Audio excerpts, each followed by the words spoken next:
ನಮಸ್ತೆ ಎಲ್ಲರಿಗೂ welcome to Kannada serial update channel. ಇವತ್ತಿನ ವಿಡಿಯೋದಲ್ಲಿ ಮುಂದಿನ ಆಸೆ ಧಾರಾವಾಹಿ ಸಂಚಿಕೆಯಲ್ಲಿ ಏನಾಗುತ್ತೆ ಅಂತ ನೋಡೋಣ ಬನ್ನಿ. ರೋಹಿಣಿ ಪೂಜಾ ಮನೆಗೆ ಬಂದಿರ್ತಾಳೆ. ತನಗೆ ಬಿದ್ದಂಥ ಕನಸು ಬಗ್ಗೆ ಪೂಜಾಗೆ ರೋಹಿಣಿ ಹೇಳ್ತಾ ಇರ್ತಾಳೆ.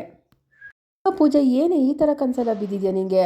ಆ ಕನಸು ನಿಜ ಆಗ್ಬಿಟ್ರೆ ಏನೇ ಮಾಡೋದು? ಆಮೇಲೆ ನಮ್ಮ ಗತಿ ಏನೇ ಅಂತ ಪೂಜಾ ರೋಹಿಣಿ ಕೇಳ್ತಿರ್ತಾಳೆ. ರೋಹಿಣಿ, ಹೌದು ಕಡೆ, ನನಗಂತೂ ಆ ಕನಸು ಬಿದ್ದಾದ ಮೇಲೆ ಅಯ್ಯೋ ನಿಜವಾಗ್ಲೂ ಮೀನಾಗೆಲ್ಲ ಗೊತ್ತಾಗ್ಬಿಡ್ತೇನೋ ಅಂತ ಶಾಕಲ್ಲಿದ್ದೆ. ಆಮೇಲೆ ಇದು ಕನಸಪ್ಪ ಅಂತ ನೆನೆಸ್ಕೊಂಡು ಸಮಾಧಾನ ಆಯಿತು ನನಗೆ. ನಿಜವಾಗ್ಲೂ ಮೀನಾಗೇನಾದರೂ ಗೊತ್ತಾಗ್ಬಿಟ್ರೆ ಏನೇ ಮಾಡೋದು ಅಂತ ರೋಹಿಣಿ ಪೂಜಾಗೆ ಹೇಳ್ತಿರ್ತಾಳೆ. ಹೌದು ಕಣೆ, ಏನು ಮಾಡೋದು, ತುಂಬ ಹುಷಾರಾಗಿರಬೇಕು ಅಂತ ಪೂಜಾ ಹೇಳ್ತಿರ್ತಾಳೆ. ಆಗ ರೋಹಿಣಿ ಹೇಳ್ತಾಳೆ, ಹೌದು ಮೀನಾಗೆ ಈಗ ಆಲ್ರೆಡಿ ನನ್ನ ಮೇಲೆ ಡೌಟ್ ಬಂದಿದೆ, ಮೇಕೆ ಮಂಜನಿಗೆ ಹೇಳಿಬಿಡು ಈ ಕಡೆ ಬರಬೇಡ ಸ್ವಲ್ಪ ದಿವಸ ಅಂತ ಹೇಳು ಅಂತ ರೋಹಿಣಿ ಪೂಜಾಗೆ ಹೇಳ್ತಾಳೆ. ಆ ಥರ ಇಬ್ಬರು ಮಾತಾಡ್ಕೋತಾ ಇರ್ಬೇಕಾದ್ರೆ ಅಲ್ಲಿಗೆ ರೋಹಿಣಿ ತಾಯಿ ಅಲ್ಲಿಗೆ ಬರ್ತಾರೆ. ರೋಹಿಣಿ, ಅಮ್ಮ ಕ್ರಿಶ್ ಎಲ್ಲಿ ಇದ್ದಾನೆ ಅಂತ ಕೇಳಿದಾಗ ಅವರಮ್ಮ ಹೇಳ್ತಾರೆ, ಸ್ಕೂಲಿಗೆ ಕಳಿಸ್ತೀನಮ್ಮ, ಕಳಿಸ್ಬಿಟ್ಟು ಇಲ್ಲಿಗೆ ಬಂದೆ ಅಂತ ಹೇಳ್ತಾರೆ. ಆಗ ರೋಹಿಣಿ, ಅಮ್ಮ ನಾನು ಹೇಳಿದ್ದು ತೊಗೊಂಡು ಬಂದಿದ್ಯಾ ಅಂದಾಗ ತೊಗೊಂಡು ಬಂದಿದ್ದೀನಮ್ಮ ಅಂತ ಹೇಳ್ತಾರೆ. ಅದು ಅವರಮ್ಮ ಒಂದು ಫೋಟೋನ ಕೊಡ್ತಾರೆ. ಪೂಜಾ ನೋಡ್ಬಿಟ್ಟು ಯಾರ್ದಿದು ಫೋಟೋ ಅಂತ ಕೇಳ್ತಾಳೆ. ಆಗ ರೋಹಿಣಿ, ಇದು ನಮ್ಮ ಅಪ್ಪನ ಫೋಟೋ ಅಂತ ಹೇಳ್ತಾಳೆ. ಆಗ ಪೂಜಾ, ಇದು ಮಲೇಷಿಯಾ ಅಂತ ಹೇಳ್ಬೇಕಾರೆ ಇಲ್ಲ ಕಣೆ, ಇದು ನಮ್ಮ ಒರಿಜಿನಲ್ ಫೋಟೋ, ನಮ್ಮ ಒರಿಜಿನಲ್ ಅಪ್ಪನ ಫೋಟೋ ಅಂತ ರೋಹಿಣಿ ಹೇಳ್ತಾಳೆ. ಆಗ ಪೂಜಾ ನೋಡ್ಬಿಟ್ಟು ಇವರೇನೇ ನಿಮ್ಮಪ್ಪ ಅಂತ ಪೂಜಾ ಕೇಳ್ತಾಳೆ. ಆಗ ರೋಹಿಣಿ ಅವರಮ್ಮ, ಯಾಕಮ್ಮ ಕಲ್ಯಾಣಿ ನಿಮ್ಮ ಅಪ್ಪನ ಫೋಟೋನ ದಿಢೀರಾಗಿ ತರಿಸ್ತೆ ಅಂತ ಕೇಳ್ತಾರೆ. ಆಗ ರೋಹಿಣಿ, ಅಮ್ಮ ಇದನ್ನು ಮನೇಲಿ ತೋರ್ಸಕ್ಕಮ್ಮ ಅಂತ ಹೇಳ್ತಾಳೆ. ಆಗ ಅವರಮ್ಮ, ಯಾಕಮ್ಮ ನಿಮ್ಮಪ್ಪ ಮಲೇಷ್ಯಾದಲ್ಲಿ ಅಂತ ಹೇಳ್ಬಿಟ್ಟಿದ್ಯಲ್ಲಮ್ಮ, ಇವಾಗ ಯಾಕಮ್ಮ ತೋರಿಸ್ತೀಯ ಅಂತ ಕೇಳಿದಾಗ ಅವ್ರನ್ನಾಗಲೇ ಸಾಯ್ತಮ್ಮ ಅಂತ ರೋಹಿಣಿ ಹೇಳ್ತಾಳೆ. ಆಗ ಅವರಮ್ಮ ಶಾಕಾಗಿ ಏನಮ್ಮ ಹೇಳ್ತಿದ್ದೆ ಅಂದಾಗ ಹೌದಮ್ಮ ಅವ್ರ ಕತೆನೂ ಮುಗಿಸ್ಬಿಟ್ಲು ಅಂತ ಪೂಜಾ ಹೇಳ್ತಾಳೆ. ಅದಕ್ಕೆ ರೋಹಿಣಿ ತಾಯಿ ಏನರಮ್ಮ ಹೇಳ್ತಿದ್ದೀರಾ ಅಂತ ಕೇಳಿದಾಗ ಹೌದಮ್ಮ, ಮೀನಾ ಮತ್ತು ಸೂರ್ಯ ಇಬ್ಬರು ಮಲೇಷ್ಯಾಗೆ ಹೋಗ್ಬೇಕಂತ ಅಂದ್ಕೊಂಡಿದ್ರು. ಅವರಲ್ದಿರ ಅತ್ತೆ ಮಾವನ ಜೊತೆ ಕರ್ಕೊಂಡು ಹೋಗ್ಬೇಕಂತ ಅಂದ್ಕೊಂಡಿದ್ರು. ಈ ಮನೋಜ್ ಕೂಡ ಏನು ಹೇಳಿದ್ರು ಕೇಳಿಸ್ಕೊಳ್ತೀರಾ, ಮಾವು ನೋಡಬೇಕು ಅಂತ ಹಠ ಮಾಡ್ತಾಯಿದ್ರು. ಅದಕ್ಕೆ ಅತ್ತೆನ ಒಪ್ಪಿಗೆ ಕೊಟ್ಬಿಟ್ರು. ಆವಾಗ ನನಗೇನು ಮಾಡಬೇಕು ಅಂತ ಗೊತ್ತಾಗಲಿಲ್ಲ, ಅದಕ್ಕೆ ಈ ಥರ ಸುಳ್ಳು ಹೇಳಿಸ್ದೆ ಅಂತ ರೋಹಿಣಿ ಹೇಳ್ತಾಳೆ. ನಾನು ಇಷ್ಟು ದಿವಸ ಏನೇನೋ ಸುಳ್ಳು ಹೇಳಿ ಸಂಭಾಳಿಸ್ತೀನಿ, ಮುಂದೆ ಏನು ಮಾಡಬೇಕು ಅಂತ ನನಗೂ ಗೊತ್ತಾಗ್ತಾ ಇಲ್ಲ ಅಂತ ರೋಹಿಣಿ ಹೇಳ್ತಿರ್ತಾಳೆ. ರೋಹಿಣಿ ಅವ್ರ ಅಮ್ಮ ಹೇಳ್ತಾರೆ, ಅಲ್ಲಮ್ಮ ನೀನು ಈ ಥರ ಸುಳ್ಳು ಹೇಳ್ತಾನೆ ಬರ್ತಾಯಿದ್ರೆ ಒಂದು ದಿವಸ ನಿಮ್ಮ ಮನೆಗೆ ಗೊತ್ತಾದರೆ ಆಗ ನಿನ್ನ ಜೀವನ ಏನಾಗುತ್ತೆ ಅಂತ ಯೋಚನೆ ಮಾಡಿದ್ಯಾ ಅಂತ ಕೇಳ್ತಾರೆ. ರೋಹಿಣಿ, ಏನು ಯೋಚನೆ ಮಾಡಬೇಡಮ್ಮ, ಮುಂದೆ ಏನು ಮಾಡಬೇಕಂತ ನಾನು ಯೋಚನೆ ಮಾಡಿದ್ದೀನಿ, ನಂಗೆ ಚೆನ್ನಾಗಿ ಗೊತ್ತಿದೆ, ನಾನೆಲ್ಲ ಮುಗಿಸ್ತೀನಿ, ನೀನೇ ಯೋಚನೆ ಮಾಡಬೇಡ ಅಂತ ರೋಹಿಣಿ ಹೇಳ್ತಾಳೆ. ಆಗ ಪೂಜಾ, ಮತ್ತು ಈಗ ಫೋಟೋ ಯಾಕೆ ತರಿಸ್ತೆ ಅಂತ ಕೇಳಿದಾಗ ನಮ್ಮಪ್ಪ ಮಲೇಷ್ಯಾದಲ್ಲಿರಲಿಲ್ಲ ಅಂತ ಯಾರಿಗೂ ಡೌಟ್ ಬರಬಾರ್ದು, ಅಟ್ಲೀಸ್ಟ್ ಈ ಫೋಟೋ ಆದರೂ ತೋರಿಸಿದ್ರೆ ಮನೇಲಿ ಎಲ್ಲರೂ ಸಮಾಧಾನ ಆಗ್ತಾರೆ, ಅದಕ್ಕೆ ನಾನು ತರಿಸ್ದೆ ಅಂತ ರೋಹಿಣಿ ಹೇಳ್ತಾಳೆ. ಆಗ ರೋಹಿಣಿಯವರ ಅಮ್ಮ ಹೇಳ್ತಾರೆ, ಅಮ್ಮ ನೀನು ಈ ಥರ ತಪ್ಪು ಮೇಲೆ ತಪ್ಪು ಮಾಡ್ತಾನೆ ಇದ್ದರೆ ಒಂದಲ್ಲ ಒಂದು ದಿವಸ ಗೊತ್ತಾಗುತ್ತೆ ಅಂತ ರೋಹಿಣಿಯವರಮ್ಮ ಹೇಳ್ತಾರೆ. ರೋಹಿಣಿ, ಅಮ್ಮ ತಪ್ಪು ಮಾಡಿದ್ದು ನೀನು, ನನ್ನ ಚಿಕ್ಕ ವಯಸ್ಸಲ್ಲಿ ಅಷ್ಟು ಬೇಗ ಮದುವೆ ಮಾಡಿ ನನ್ನ ಜೀವನನೇ ಹಾಳು ಮಾಡಿಬಿಟ್ಟೆ, ನೀನಮ್ಮ ತಪ್ಪು ಮಾಡಿದ್ದು ಅಂತ ರೋಹಿಣಿ ಹೇಳ್ತಾಳೆ. ಪೂಜಾ ರೋಹಿಣಿಗೆ, ಯಾಕೆ ಅದನ್ನೆಲ್ಲ ಹೇಳಿ ಅವ್ರು ನೋವು ಕೊಡ್ತೀಯಾ, ಅದೆಲ್ಲ ಮುಗ್ದೋಗಿರೋ ಕತೆ, ಅದನ್ನು ಬಿಟ್ಬಿಡೆ ಅಂತ ಪೂಜಾ ಹೇಳ್ತಾಳೆ. ರೋಹಿಣಿ ಅವರ ಅಮ್ಮ ಹೇಳ್ತಾರೆ, ಅದು ಗೊತ್ತಿಲ್ಲದಿರೋ ಆಗಿರೋ ತಪ್ಪಮ್ಮ, ಆದರೆ ಇವಾಗ ನೀನು ಗೊತ್ತಿದ್ದೇ ತಪ್ಪು ಮಾಡ್ತಿದ್ಯಲ್ಲ ಅಮ್ಮ ಅಂತ ಹೇಳ್ತಾರೆ. ಅಲ್ಲಮ್ಮ, ನಿನ್ನ ಜೀವನ ಸರಿ ಹೋಗ್ಬೇಕಂದ್ರೆ ನಿಂದೆ ಆದಂಥ ಮಗು ಬೇಕು, ಇನ್ನೂ ಎಷ್ಟು ಜನ ಈ ಥರ ಸತ್ಯ ಮುಚ್ಚಿಡ್ತೀಯಾ, ಎಲ್ಲ ವಿಷಯನೂ ಮನೇಲಿ ಹೇಳಿಬಿಟ್ಟು ತಪ್ಪು ಒಪ್ಕೊಳ್ಳಮ್ಮ ಅಂತ ಹೇಳ್ತಾರೆ. ಆಗ ರೋಹಿಣಿ, ಅಲ್ಲಮ್ಮ ದುಡ್ಡಿನ ವಿಷಯಕ್ಕೆ ನಮ್ಮ ಮತ್ತೆ ಹೇಗೆ ನಡೆಸ್ಕೊಂಡ್ರು ಅಂತ ನಿಮಗೆ ಎಲ್ಲರಿಗೂ ಚೆನ್ನಾಗಿ ಗೊತ್ತಿದೆ, ಇನ್ನೇನಾದರೂ ಈ ಸತಿ ಹೇಳ್ಬಿಟ್ರೆ ನನ್ನ ಮುಗಿಸೇ ಬಿಡ್ತಾರಮ್ಮ ಅಂತ ರೋಹಿಣಿ ಹೇಳ್ತಾಳೆ. ನಾನು ಆ ಮನೆಯಲ್ಲಿ ಬಾಳಕ್ಕಂತೂ ಖಂಡಿತವಾಗ್ಲೂ ಬಿಡಲ್ಲ, ಯಾಕಮ್ಮ ನೀನು ನನ್ನ ಖುಷಿಯಾಗಿರೋದು ನಿಂಗೆ ಇಷ್ಟ ಇಲ್ವಾ ಅಂತ ರೋಹಿಣಿ ಹೇಳ್ತಿರ್ತಾಳೆ. ನನಗೆ ಮನೋಜ್ ಬಿಟ್ಟು ಎಲ್ಲ ಇರೋಕ್ಕಾಗಲ್ಲ ಅಂತ ಹೇಳಿದಾಗ, ಅಲ್ಲಮ್ಮ ನಾನು ಮನೋಜ್ ಬಿಟ್ಬಿಡು ಅಂತ ಹೇಳ್ತಾ ಇಲ್ಲ, ನೀನು ಎಲ್ಲ ವಿಷಯನೂ ಹೇಳ್ಬಿಡು ಅಂತ ಹೇಳ್ತಾ ಇರೋದು, ನೀನೇನಾರು ಹೇಳ್ದಿರ ಅವ್ರಿಗೆ ಗೊತ್ತಾದರೆ ಅವರೇ ನಿನ್ನ ಬಿಟ್ಬಿಡ್ತಾರಲ್ಲಮ್ಮ ಅಂತ ರೋಹಿಣಿ ಅವರಮ್ಮ ಹೇಳ್ತಾರೆ. ಆಗ ರೋಹಿಣಿ ಅವರಮ್ಮ ಮತ್ತೆ ಹೇಳಿದ್ದು ಕೇಳಿಸ್ಕೊಂಡು ತುಂಬ ಕೋಪ ಮಾಡ್ಕೋತಾಳೆ. ಆಗ ರೋಹಿಣಿ ಅವರಮ್ಮ ಹೇಳ್ತಾರೆ, ನೋಡು ಕಲ್ಯಾಣಿ, ಸೂರ್ಯ ಮೀನಾ ಇಬ್ಬರು ತುಂಬ ಒಳ್ಳೆಯವರು, ನೀನು ಚೆನ್ನಾಗಿರು ಅಂತ ಹೇಳ್ತಾರೆ. ರೋಹಿಣಿ ಹೇಳ್ತಾಳೆ, ಸುಮ್ಮನಿರಮ್ಮ ನೀನು, ಏನೋ ಅವರು ದೊಡ್ಡ ತ್ಯಾಗಿಗಳ ಥರ ಹೇಳ್ತಿದ್ಯಾ, ಅವರಿಂದನೇ ಇಷ್ಟೆಲ್ಲ ಸಮಸ್ಯೆ ಆಗ್ತಿರೋದು ನನಗೆ ಅಂತ ರೋಹಿಣಿ ಹೇಳ್ತಾಳೆ. ಸಲ ನನಗೆ ಬೇಕಾಗಿಲ್ಲ, ನೀನು ಹೇಳಿದ್ರೆ ನಾನು ಕೇಳೋಕ್ಕಾಗಲ್ಲ ಅಂತ ಹೇಳಿಬಿಟ್ಟು ಫೋಟೋ ಇಸ್ಕೊಂಡು ಅಲ್ಲಿಂದ ಹೋಗ್ತಾ ಇರ್ತಾಳೆ ರೋಹಿಣಿ. ಪೂಜಾ, ಯಾಕೆ ರೋಹಿಣಿ ಇಷ್ಟೊಂದು ಕೋಪ ಮಾಡ್ಕೊಂಡಿದ್ಯಾ, ಅವ್ರು ಹೇಳ್ತಾ ಇರೋದು ನೀನು ಒಳ್ಳೇದಾಗ್ತಾನೆ ಅಂತ ಪೂಜಾ ಹೇಳ್ತಾಳೆ. ರೋಹಿಣಿ ಹೇಳ್ತಾಳೆ, ಯಾವುದು ಒಳ್ಳೇದು ಯಾವ್ದು ಕೆಟ್ಟದ್ದು ಅಂತ ನನಗೆ ಯಾರು ಅಡ್ವೈಸ್ ಮಾಡಬೇಕಾಗಿಲ್ಲ, ನನಗೆ ಏನು ಮಾಡಬೇಕಂತ ಚೆನ್ನಾಗಿ ಗೊತ್ತಿದೆ, ನಾನು ಅದನ್ನೇ ಮಾಡ್ತೀನಿ ಅಂತ ರೋಹಿಣಿ ಹೇಳ್ತಾಳೆ. ನೋಡಮ್ಮ, ಇದೇ ಥರ ನೀನು ಯೋಚನೆ ಮಾಡಿಕೊಂಡು ಆ ಸೂರ್ಯ ಮೀನಾಗೆ ನಾನು ಫೋನ್ ಮಾಡಿ ಮಾತಾಡಿದ್ರೆ ನಾನಂತೂ ಸುಮ್ಮನೆ ಇರೋದಿಲ್ಲ ಅಂತ ರೋಹಿಣಿ ಹೇಳ್ಬಿಟ್ಟು ಹೋಗ್ತಾಳೆ. ಫುಟ್ಪಾತ್ ಮೇಲೆ ಅಜ್ಜಿ ತಾತ ಕೂತ್ಕೊಂಡು ಚಪ್ಪಲಿ ಎಲ್ಲ ಹೊಲಿತಾ ಇರ್ತಾರಲ್ಲ, ಅಲ್ಲಿ ಬಂದು ಪೊಲೀಸವ್ರು ಬಂದು ಇಲ್ಲಿಂದ ಖಾಲಿ ಮಾಡ್ಕೊಂಡು ಹೋಗಿ ಅಂತ ಹೇಳ್ತಿರ್ತಾರೆ. ಅಜ್ಜಿ ತಾತ ಹೇಳ್ತಾರೆ, ನಾವು ಹೊಟ್ಟೆಪಾಡಿಗೋಸ್ಕರ ಇಲ್ಲಿ ಕೆಲಸ ಮಾಡ್ಕೊತಾ ಇದ್ದೀವಿ, ನಾವು ಯಾರಿಗೂ ತೊಂದರೆ ಕೊಡ್ತಾ ಇಲ್ಲ, ನಮ್ಮನ್ನ ನಮ್ಮ ಪಾಡಿಗೆ ಬಿಟ್ಬಿಡಿ ಅಂತ ಹೇಳ್ತಾರೆ. ಪೊಲೀಸವರು, ನಾವಿಲ್ಲಿ ನಿಮಗೆ ಕೆಲಸ ಮಾಡೋಕ್ಕೆ ಬಿಡಲ್ಲ, ಫುಟ್ಪಾತ್ ಮೇಲೆ ಯಾರ್ಯಾರು ಕೆಲಸ ಮಾಡ್ತಾರಲ್ಲ ಅವ್ರನ್ನೆಲ್ಲ ಖಾಲಿ ಮಾಡ್ಸೋಕೆ ನಮ್ಗೆ ಹೇಳಿದ್ದಾರೆ, ಈ ಫಾಸ್ಟ್ ಇಲ್ಲಿಂದ ಎದ್ದೋಗಿ ಅಂತ ಪೊಲೀಸವರು ಅಜ್ಜಿ ತಾತಗೆ ಹೇಳ್ತಾರೆ.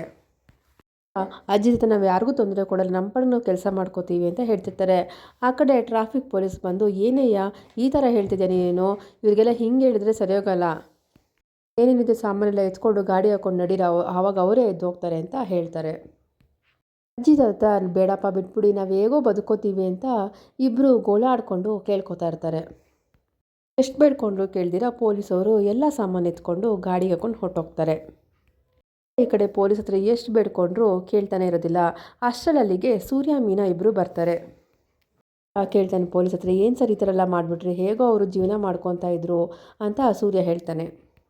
ಆಗ ಸೂರ್ಯ, ನೀವೇನು ಎದುರ್ಕೊಬಿಡಿ, ನಾನು ಮಾತಾಡ್ತೀನಿ ಅಂತ ಅಜ್ಜಿ ತಾತಗೆ ಸೂರ್ಯ ಹೇಳ್ತಾನೆ. ಅಷ್ಟರಲ್ಲಿ ಇನ್ನೊಬ್ಬರು ಟ್ರಾಫಿಕ್ ಪೊಲೀಸು ಜೋರಾಗಿ ಅಂತ ದುರಾಂಕಾರದಿಂದ ಅಸಹ್ಯ ಮಾಡ್ತಿರ್ತಾನೆ. ಮೀನಾ ಹತ್ರ ಬಂದಾಗ, ಯಾರಯ್ಯ ನೀನು, ಇದನ್ನೆಲ್ಲ ನೀನು ಯಾಕೆ ಕೇಳ್ತಾ ಇದೆಯಾ ಅಂತ ಆ ಟ್ರಾಫಿಕ್ ಪೊಲೀಸು ಸೂರ್ಯನಿಗೆ ಕೇಳ್ತಾನೆ. ಸೂರ್ಯ, ಸರ್ ಅವ್ರು ನಮ್ಮ ತಾತ ಇದ್ದಂಗೆ, ಅದಕ್ಕೆ ಕೇಳ್ತಾ ಇದ್ದೀನಿ, ಏನೋ ಅವರು ಜೀವನ ಮಾಡ್ಕೊಂಡು ಹೋಗ್ತಿದ್ದಾರೆ, ಬಿಟ್ಬಿಡಿ ಸರ್ ಅಂತ ಸೂರ್ಯ ಕೇಳ್ಕೊತಾನೆ. ಟ್ರಾಫಿಕ್ ಪೊಲೀಸ್ ಹೇಳ್ತಾರೆ, ಇದೆಲ್ಲ ಗೌರ್ಮೆಂಟ್ ಜಾಗ, ಇಲ್ಲೆಲ್ಲ ಕೂತ್ಕೊಂಡು ವ್ಯಾಪಾರ ಮಾಡೋಂಗಿಲ್ಲ, ಇಲ್ಲೆಲ್ಲ ಖಾಲಿ ಮಾಡ್ಸೋಕೆ ಹೇಳಿದ್ದಾರೆ, ಇಲ್ಲಿಂದ ಫಸ್ಟ್ ಹೊರಟೋಗಿ ಅಂತ ಟ್ರಾಫಿಕ್ ಪೊಲೀಸ್ ಹೇಳ್ತಾರೆ. ಆಗ ಮೀನಾ ಹೇಳ್ತಾಳೆ, ಏನು ಸರ್ ಇದು ಅನ್ಯಾಯ, ದೊಡ್ಡ ದೊಡ್ಡ ಜನಗಳು ಎಷ್ಟೋ ಜನ ಗೌರ್ಮೆಂಟಿಗೆ ಮೋಸ ಮಾಡಿ ದೊಡ್ಡ ದೊಡ್ಡ ಬಿಲ್ಡಿಂಗ್ ಕಟ್ಕೊಂಡು ಚೆನ್ನಾಗಿ ವಾಸ ಮಾಡ್ತಿದ್ದಾರೆ, ಅಂಥದ್ರಲ್ಲಿ ಈ ಥರ ವಯಸ್ಸಾಗಿರೋರಿಗೆ ಯಾಕೆ ಈ ಥರ ಅನ್ಯಾಯ ಮಾಡ್ತಿದ್ದೀರಂತ, ಅಂಥವ್ರನ್ನೆಲ್ಲ ಬಿಟ್ಬಿಟ್ಟು ಇಂಥವ್ರನ್ನ ನೀವು ಓಡಿಸ್ತಾ ಇದ್ದೀರಲ್ಲ ಅಂತ ಮೀನಾ ಕೇಳ್ತಾಳೆ.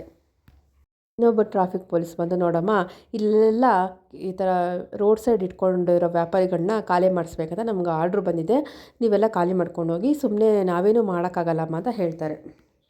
ಆಗ ಇನ್ನೊಬ್ಬರು ಇವ್ರನ್ನೆಲ್ಲ ಎಬ್ಬರಿಸ್ತಾ ಇರ್ತಾರೆ. ಸರ್ ಏನು ಸರ್ ಇದು ಅನ್ಯಾಯ ಅಂತ ಸೂರ್ಯ ಕೇಳಿದ್ರು. ಏನಾದರೂ ಇದ್ದರೆ ನೀನು ಪೊಲೀಸ್ನಲ್ಲಿ ಬಂದು ಮಾತಾಡಪ್ಪ ಅಂತ ಹೇಳ್ಬಿಟ್ಟು ಹೊರಟೋಗ್ತಾರೆ. ಈ ಕಡೆ ಎಲ್ಲ ಸಾಮಾನೆಲ್ಲ ಎತ್ತು ತಳ್ಳಬೇಕಾದ್ರೆ ಅಜ್ಜಿ ಬೇಡ್ಕೊತಿರ್ತಾರೆ, ಬೇಡ ಬೇಡ ಅಂತ. ಆಗ ಪೊಲೀಸವರು ಆ ಅಜ್ಜಿ ಕೈನ ಎಳೆದು ಕೆಳಗಡೆ ಬಿಟ್ಬಿಡ್ತಾರೆ. ಅಜ್ಜಿ ಒಂದು ಕಲ್ಲಿಗೆ ಹೋಗಿ ಬಿದ್ದೋಗ್ತಾರೆ. ಕಲ್ಲಿಗೆ ಹೊಡ್ಕೊಂಡಿದ್ದಕ್ಕೆ ತಲೆಯಿಂದ ರಕ್ತ ಸುರಿತಾ ಇರುತ್ತೆ ಅಜ್ಜಿಗೆ. ಸೂರ್ಯ ಮೀನಾ ಇಬ್ಬರು ಹೋಗಿ ಅಜ್ಜಿ ಅಂತ ಇಟ್ಕೊತಾರೆ. ಇದನ್ನು ನೋಡಿ ಸೂರ್ಯನಿಗೆ ತುಂಬ ಕೋಪ ಬರುತ್ತೆ. ಆಗ ಸೂರ್ಯ ಕೋಪ ಬಂದು ಪೊಲೀಸ್ ಕಾಲರ್ ಪಟ್ಟಿ ಹಿಡ್ಕೊಂಡು, ನೀನು ಒಂದು ಪೊಲೀಸ, ನಿಂಗೆ ಮನುಷ್ಯತ್ವ ಅಲ್ವಾ, ವಯಸ್ಸಾದವ್ರನ್ನ ಹಿಂಗೆ ತಳ್ತೀಯಲ್ಲ ಅಂತ ಸೂರ್ಯ ಪೊಲೀಸವ್ರಿಗೆ ಕೇಳ್ತಾನೆ. ಇನ್ನೊಬ್ಬ ಪೊಲೀಸ್ ಬಂದು, ಯಾರ ಮೇಲೆ ನೀನು ಕೈ ಮಾಡ್ತಾ ಇದೀಯಾ, ಪೊಲೀಸ್ ಮೇಲೆ ಕೈ ಮಾಡೋಷ್ಟು ನಿಮಗೆ ಧೈರ್ಯ ಬಂದಿದೆಯಾ ಅಂತ ಇನ್ನೊಬ್ಬ ಪೊಲೀಸ್ ಬಂದು ಸೂರ್ಯನಿಗೆ ಹೊಡೆಯೋದಕ್ಕೆ ನೋಡ್ತಾನೆ. ಆಗ ಇನ್ನೊಬ್ಬ ಪೊಲೀಸು ಅವನ್ನ ಸೂರ್ಯನ ತಳ್ಳಿಬಿಡ್ತಾನೆ. ಆಗ ಇನ್ನೊಬ್ಬ ಟ್ರಾಫಿಕ್ ಪೊಲೀಸ್ ಬಂದು ಹೊಡೆಯೋದಕ್ಕೆ ಬರ್ತಾನೆ ಸೂರ್ಯನಿಗೆ. ಆವಾಗ ಇನ್ನೊಬ್ಬ ಪೊಲೀಸ್ ಬಂದು ಹೇಳ್ತಾನೆ, ಇಲ್ಲೆಲ್ಲ ಬೇಡ, ಇವಾಗ ಪಬ್ಲಿಕ್ ಎಲ್ಲ ನೋಡ್ತಿದ್ದಾರೆ, ಅವನ್ನ ಹೊಡೆದ್ರೆ ನಮಗೆ ಅವರು ಎಲ್ಲ ಜನರು ನಮ್ಮ ಮೇಲೆ ಕಂಪ್ಲೇಂಟ್ ಮಾಡ್ತಾರೆ, ಇವಾಗ ಅವನ್ನ ಬಿಟ್ಬಿಡೋಣ, ಇನ್ನೊಂದು ಸಲ ನೋಡ್ಕೊಳ್ಳೋಣ ಅಂತ ಹೇಳ್ಕೊಡ್ತಾರೆ ಪೊಲೀಸವರು ಇನ್ನೊಬ್ಬನ ಪೊಲೀಸಿಗೆ. ಮೀನಾ ಸೂರ್ಯನಿಗೆ, ಅಜ್ಜಿಗೆ ತುಂಬ ನೋವಾಗ್ತಾಯಿದೆ, ಪ್ರೆಗ್ನೆನೇ ಇಲ್ಲ ಅವ್ರಿಗೆ, ಬನ್ನಿ ನೋಡೋಣ ಅಂತ ಕರೀತಾ ಇರ್ತಾಳೆ. ಸೂರ್ಯ ಅಜ್ಜಿ ಕರ್ಕೊಂಡು ಹಾಸ್ಪಿಟ್ಲಿಗೆ ಹೋಗ್ಬೇಕಂತ ಕಾರ್ ಹತ್ತಬೇಕಾದ್ರೆ ಒಬ್ಬ ಪೊಲೀಸು ಸೂರ್ಯ ನೋಡಿ ಸನ್ನೆ ಮಾಡಿ, ನಿನ್ನ ಮಾತ್ರ ಸುಮ್ಮನೆ ಬಿಡಲ್ಲ ಅಂತ ಹೇಳ್ತಾ ಇರ್ತಾನೆ. ಸೂರ್ಯ ಮೀನಾ ಇಬ್ಬರೂ ಅಜ್ಜಿನ ಕರ್ಕೊಂಡೋಗಿ ಹಾಸ್ಪಿಟ್ಲಿಗೆ ಅಡ್ಮಿಟ್ ಮಾಡ್ತಾರೆ. ಇರೋ ಹಾಸ್ಪಿಟ್ಲಿಗೆ ಅಜ್ಜಿನ ಅಡ್ಮಿಟ್ ಮಾಡಿರ್ತಾರೆ. ಆಗ ಡಾಕ್ಟ್ರು ಬಂದು ಏನಾಯಿತು ಅಂತ ಕೇಳ್ತಾರೆ. ಇಷ್ಟೊಂದು ರಕ್ತ ಹೋಗಿದೆ, ಏನಾಗಿದೆ ಅಂತ ಡಾಕ್ಟ್ರು ಕೇಳಿದಾಗ, ಅವರು ಫುಟ್ಪಾತ್ ಮೇಲೆ ವ್ಯಾಪಾರ ಮಾಡ್ತಾಯಿದ್ರು, ಪೊಲೀಸವ್ರು ಬಂದು ಎಲ್ಲ ಎತ್ಕೊಂಡೋಗಿ ಅಂತ ಜಗಳ ಮಾಡಿ ಅವರು ತಳ್ಳಿಬಿಟ್ರು ಅಂತ ಸೂರ್ಯ ಹೇಳ್ತಾರೆ. ಆಗ ಡಾಕ್ಟ್ರು ಹೇಳ್ತಾರೆ, ಅವ್ರಿಗೆ ಸ್ವಲ್ಪ ವಯಸ್ಸಾಗಿದೆಯಲ್ಲ, ಹಿಮೋಗ್ಲೋಬಿನ್ ಕಮ್ಮಿಯಾಗಿ ಬ್ಲಡ್ಡೆಲ್ಲ ಲಾಸ್ ಆಗಿದೆ ಅಲ್ವ, ಅದಕ್ಕೆ ಸುಸ್ತಾಗಿದೆ, ಅವ್ರಿಗೆ ಈಗಲೇ ಬ್ಲಡ್ ಅರೇಂಜ್ ಮಾಡಬೇಕಾಗುತ್ತೆ, ಅವ್ರದ್ದು ಬ್ಲಡ್ ಗ್ರೂಪು ಬಿ ಪಾಸಿಟಿವ್ ಇದೆ, ಅರೇಂಜ್ ಮಾಡಿಕೊಡಿ ಅಂತ ಡಾಕ್ಟ್ರು ಹೇಳ್ತಾರೆ. ಆಗ ಸರಿ ಡಾಕ್ಟ್ರು, ನನ್ನ ಫ್ರೆಂಡ್ಸ್ಗೆಲ್ಲ ಹೇಳಿ ಅರೇಂಜ್ ಮಾಡ್ತೀನಿ ಅಂತ ಹೇಳ್ತಾನೆ. ಈ ಕಡೆ ಅಜ್ಜಿ ತಾತಗೆ ಸೂರ್ಯ ಮೀನಾ ಇಬ್ಬರು ಸಮಾಧಾನ ಮಾಡ್ತಾರೆ. ಏನೂ ಆಗಿಲ್ಲ, ಎಲ್ಲ ಸರಿ ಹೋಗುತ್ತೆ ಅಂತ ಸಮಾಧಾನ ಮಾಡ್ತಾರೆ. ತಾತ ಬೇಜಾರು ಮಾಡ್ಕೊಂಡು, ಈ ವಯಸ್ಸಲ್ಲಿ ಇದನ್ನೆಲ್ಲ ಅನುಭವಿಸ್ಬೇಕು, ಬ್ಲಡ್ ಬೇರೆ ಬೇಕು ಅಂತ ಡಾಕ್ಟ್ರು ಹೇಳ್ತಾಯಿದ್ರು ಅಂತ ಹೇಳಿದಾಗ, ನಾವೆಲ್ಲ ಅರೇಂಜ್ ಮಾಡಿ ನೋಡ್ಕೊತೀವಿ, ನೀವೇನು ಯೋಚನೆ ಮಾಡಬೇಡಿ ಅಂತ ಸೂರ್ಯ ಹೇಳ್ತಾನೆ. ಹೇಳ್ತಾಳೆ, ಇವಳು ನನ್ನ ತಂಗಿ ಕನಕ ಅಂತ, ಇವಳು ನಿಮ್ಮನ್ನು ಚೆನ್ನಾಗಿ ನೋಡ್ಕೊತಾರೆ ಅಂತ ಮೀನಾ ಹೇಳ್ತಾಳೆ. ಮೀನಾ ಕನಕಾಗೆ ಹೇಳ್ತಾಳೆ, ಇವ್ರನ್ನ ಚೆನ್ನಾಗಿ ನೋಡ್ಕೊ ಅಂದಾಗ, ಆಯ್ತಕ್ಕ ನಾನು ಚೆನ್ನಾಗಿ ನೋಡ್ಕೊತೀನಿ ಅಂತ ಹೇಳ್ತಾಳೆ. ಆಗ ಸೂರ್ಯ ಮೀನಾ ಅಲ್ಲಿಂದ ಇಬ್ಬರು ಹೊರಡ್ತಾರೆ. ಈ ಕಡೆ ರೋಹಿಣಿ ಫೋಟೋ ಹಿಡ್ಕೊಂಡು ಕಳ್ಳಿ ಥರ ನೋಡಿಕೊಂಡು ಮನೆ ಒಳಗಡೆ ಬರ್ತಾ ಇರ್ತಾಳೆ. ಶಾಂತಿ ಬಂದು, ಎಲ್ಲಿಗೆ ಹೋಗಿದೆ ರೋಹಿಣಿ, ಕೈಯಲ್ಲಿ ಏನಿದೆ ಅಂತ ಕೇಳ್ತಾಳೆ. ತಕ್ಷಣ ರೋಹಿಣಿ ಅಳೋದಕ್ಕೆ ಸ್ಟಾರ್ಟ್ ಮಾಡ್ತಾಳೆ. ಅವಳು ಅಳೋದು ನೋಡ್ತಿರೋದು ನೋಡಿ ಅಳ್ಬೇಡಮ್ಮ ರೋಹಿಣಿ, ಸಮಾಧಾನ ಮಾಡ್ಕೊ ಅಂತ ಶಾಂತಿ ಹೇಳ್ತಾಳೆ. ಮನೋಜ್ ಬಂದು ರೋಹಿಣಿ ಯಾಕೆ ಅಳ್ತಿದ್ಯಾ, ಅಳ್ಬೇಡ ಅಳ್ಬೇಡ ಅಂತ ಹೇಳ್ತಿರ್ತಾಳೆ. ಆಗ ರೋಹಿಣಿ ಇನ್ನೂ ಜೋರಾಗಿ ಅಳ್ಕೊಂಡು ಡ್ರಾಮಾ ಮಾಡ್ತಾಳೆ. ಆಗ ರಂಗನಾಥರು ಬಂದು ಫೋಟೋ ನೋಡ್ಕೊಂಡು ಇವರೇ ನಮ್ಮ ನಿನ್ನ ತಂದೆ ಅಂತ ಶಾಂತಿ ಮತ್ತು ರಂಗನಾಥರು ಇಬ್ಬರು ಫೋಟೋ ನೋಡ್ತಿರ್ತಾರೆ. ಆಗ ಶಾಂತಿ ಜೀವಂತವಾಗಿರ್ಬೇಕಾದ್ರೆ ನೋಡ್ಬೇಕಂತ ಅಂದ್ಕೊಂಡ್ವಿ, ಅದು ಆಗಲಿಲ್ಲ, ಹೋಗ್ಲಿ ಬಿಡಮ್ಮ ನೀನು ಅಳಬೇಡ ಅಂತ ಶಾಂತಿ ಹೇಳ್ತಾಳೆ.